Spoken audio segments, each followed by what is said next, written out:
Telugu flame కథాసుధకి స్వాగతం. అలనాటి thriller serial అయిన రహస్యం ఎపిసోడ్స్ ని చాలా చక్కగా ప్రేక్షకులు వీక్షిస్తున్నారు.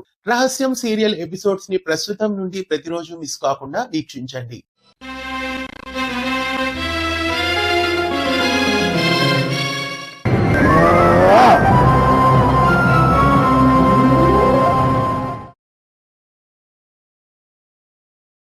అర్ధరాత్రి పూట ఆదుర్దాగా బయలుదేరిన మూగ సాధువుని ప్రసాద్, మురళి ఇద్దరూ వెంబడిస్తారు.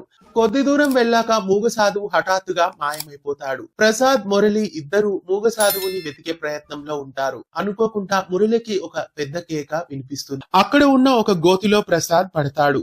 అతను పెట్టిన గావు కేక విని మురళి ఆతృతగా అటువైపు అడుగు వేస్తాడు.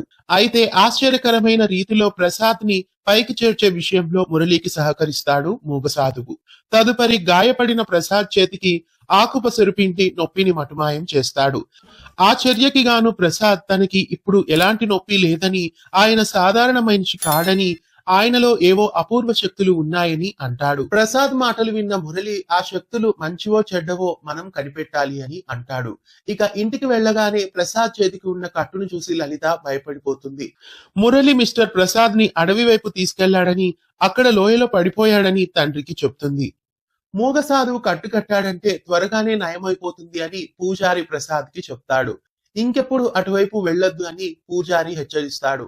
ఇక మురళితో శ్రీకాంత్ కి పట్టిన గతి ఈ అబ్బాయికి పట్టించవద్దని హెచ్చరిస్తాడు. తరువాత భోజనం కలుపుకోవడానికి ఇబ్బంది పడుతున్న ప్రసాద్ కు లలిత సహాయం చేస్తుంది. మరుసటి రోజు ప్రసాద్ ని వెంట పెట్టుకుని గుడికి తీసుకెళ్తుంది లలిత. అక్కడ ప్రసాద్ కి గుడంతా తిరిగి చూపిస్తుంది. ఎంతో చనువుగా లలిత, ప్రసాద్ ఇద్దరు అక్కడ మాట్లాడుకుంటారు.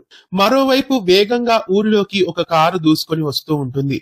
అది చూసిన నాగరాజు, చావడానికే మన ఊర్లోకి ఇలా వేగంగా వస్తారు అని అంటాడు. లలిత గుడంతా చూపిస్తూ ప్రసాద్ కి గుడి విషయాలన్నీ చెప్తుంది. తన అన్నయ్య మాట విని ఎక్కడికి వెళ్ళొద్దని ప్రసాద్ కి చెప్తుంది. లలిత, ప్రసాద్ల మధ్య ఉన్న చనువుని చూస్తాడు కృష్ణమూర్తి. ఊరి పెద్ద కృష్ణమూర్తి ఎవరమ్మా అబ్బాయి అని ప్రశ్నిస్తాడు. మామయ్య కొడుకు అని లలిత అబద్ధం చెప్తుంది. లవ్ అట్ ఫస్ట్ సైట్ మన విషయంలో కూడా జరిగింది అని ప్రసాద్ లలితతో అంటాడు. తర్వాత అక్కడ గుడిలో ఉన్న ఒక రాతి శాసనాన్ని చూపించి దాని గురించి అడుగుతాడు ప్రసాద్. ఈ ఆలయ రహస్యం గురించి ఎవరు తెలుసుకోకూడదు, తెలుసుకోలేరు కూడా.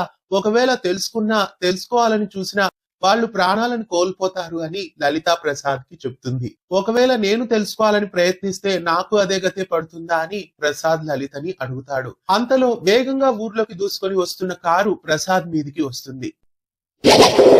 ఆలయము ఇందులో తమ బలము చూపువారు, ఆనంద సారమునందు ఆచారము మీరువారు, ఇహమునందు ఈశ్వరి వైరియై మారెదరు, ఇరు అష్టదినములలో యమునితో చేరెదరు. రాబోయే ఎపిసోడ్ లో ఏం జరగబోతోంది? ఇంతకీ ఆ కారులో వచ్చిన వ్యక్తి ఎవరు? ప్రసాద్ ని ఆ కారు గుద్దేస్తుందా? ఇలాంటి ఆసక్తికరమైన విషయాల్ని తరువాయి వీడియోలో చూద్దాం. రహస్యం సీరియల్ కథాసుధ ఎపిసోడ్స్ ని మిస్ కాకుండా చూడడానికి మన ఛానల్ ని సబ్స్క్రైబ్ చేసి పక్కనే ఉన్న బెల్ ఐకాన్ ని యాక్టివేట్ చేయగలరు. ధన్యవాదాలు.